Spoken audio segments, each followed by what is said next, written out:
Hello, beautiful community. You're very welcome to this brief reaction to the 9th of May parade, Mr. Putin's disastrous parade. Now, I am kind of amazed that I'm speaking to you at the moment because I've had a very violent health day. So it's a pleasant surprise that not in the best circumstances, but still that I'm able to speak with you. So let's start by just revisiting something I tweeted about this, and I'll say a few more words, and I'll attend to a couple of comments and questions that kept repeating. I tweeted that Russia's depleted Victory Day parade feels fake, a mock gamification of the myth of the Second World War, which Putin is trying to connect to the Ukraine war by sticky tape. The myth of the Second World War, the Great Patriotic War, as the Russians have called it for many decades, is Russia's most universal cultural myth. There is no other cultural myth. We've looked at some others. We've looked at the myth of Crimea in one of the videos. But there's no other cultural myth which has buy-in from virtually every demographic in the country. Every social, every psychological demographic. Exploiting this myth, as Putin does, will fracture it. Will make it unavailable for future generations of Russians and make the question what holds Russia together all the more acute. So let's say a little bit more. Now, there was something absolutely disgusting about the parade, and that can't be that Putin is bombing innocent civilians in Ukraine, because we knew that, and perhaps that's disgusting too, but there is no shock to that. But there was something shocking actually about the parade, and I think what's shocking is the degree to which Mr. Putin has privatized this celebration, right? This expression of Russia's Great Patriotic War myth. Now, it's not about the war. It's not about Russia. It's about Mr. Putin. This event is about Mr. Putin doing with it what he wants to serve his own interests. So this cultural myth that certainly needed a lot of reflection and reassessment. I'll say a bit about that in a moment. I think somebody asked me a question about the Baltics in particular and the Molotov-Ribbentrop Pact. But the point is that Mr. Putin has made this myth about him, and that is a particularly disgusting political act. It's disgusting to invade your neighbor in the most needless and deranged war Russia has done in its modern history. It's disgusting to bomb your neighbor's civilian infrastructure, to have bombs falling on apartments, killing people, killing children. And it's disgusting to gather up disadvantaged, disaffected folks from all over Russia and send them to kill Ukrainians and themselves get killed. But there is something very specially disgusting about the equation of a cultural myth with the will of a single individual. There's something really repulsive about it.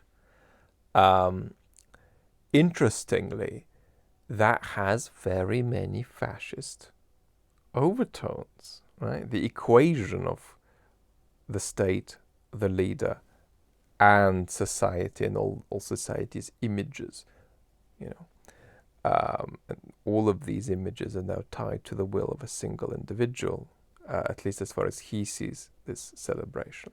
So that was very, very, very shocking to people who expected that, it would be unlovely because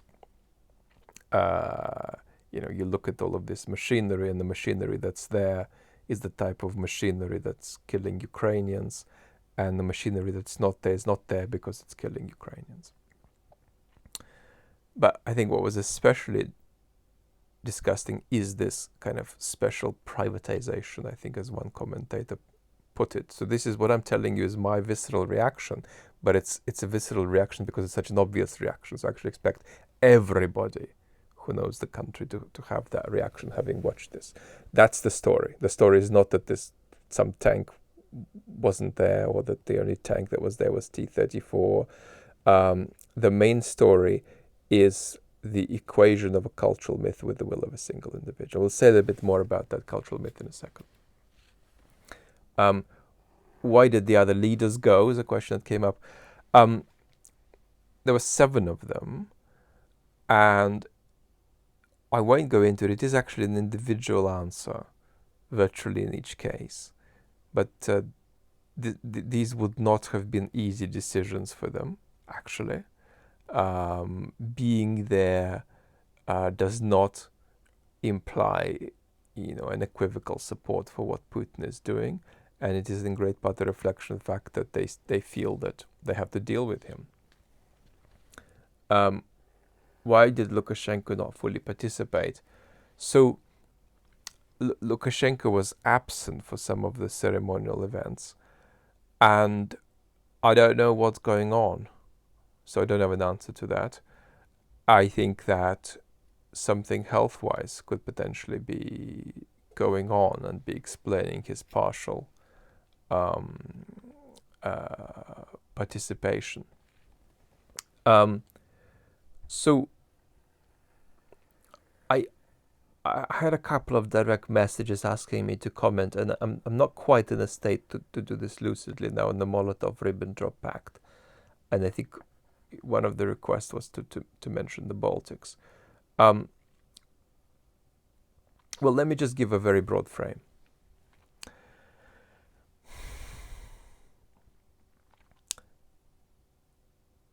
It's the Soviet Union that fought the Nazis, and not Russia alone. So that needs to be put on the table.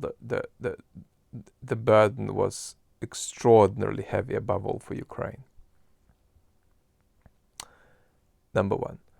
Number two, the Soviet regime did this pact, right? As a result of this pact, it got a certain space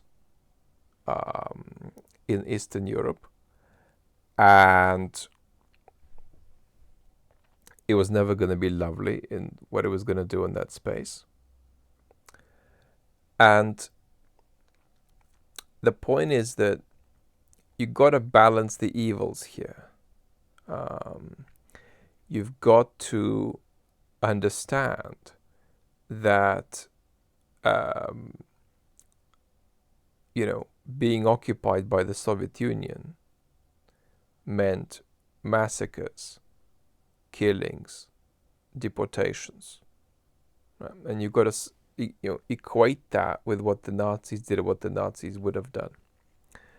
And this is obviously completely missing from this Russian myth. There's no reckoning there with the fact that they're celebrating the victory of one of the most evil regimes in modern history. But also then, on the other hand, a lot of the anti-colonial discourse emphasizing Soviet atrocity and Soviet ghastliness, that often inappropriately favors the Nazis and underplays Nazi evils, not just actual but hypothetical Nazi evils, if they had won. In terms of the Baltics, the frame that I would recommend is to say it's an absolutely extraordinary history for the Baltic states to be occupied 3 times in a period of, half a decade. Occupied by the Soviet Union, occupied by the Nazis, and then occupied by the Soviet Union again.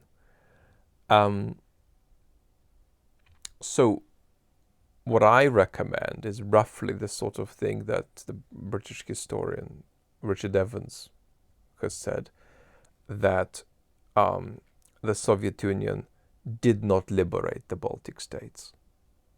That's not a good term, but that it rescued them. And that's helpful because it allows for the possibility of two evils, one being worse than the other. Why do we say, despite all of the ghastliness, the killings and the deportations, why do we say rescued? Well, because the Nazis were planning to kill 85% of the population of one of the Baltic states and 50% of the population of the other two. So this is very, very important to properly understand and weigh the evils here.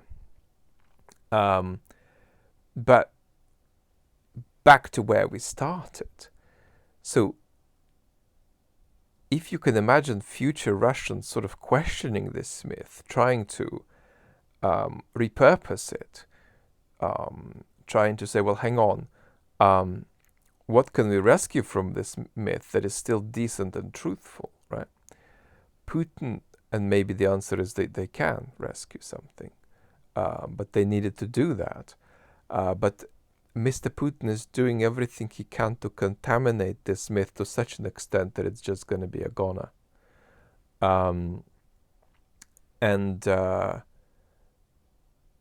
What's fascinating about this myth is that how universal and widespread it is in Russia. It invites the thought, right, that if that myth is gone too, what is it then? What kinds of things are there then that are going to hold Russia together, right? We know Russia cannot sustain itself in any kind of a decent shape unless there is massive decentralization and federalization, right? Moscow can't just run the whole show. But even with the decentralization and federalization, the question arises, what keeps this whole thing together? What have all of these people got in common, and what do they think about it? Right? And that's a question we're going to come to increasingly in the future. Lots of love for now.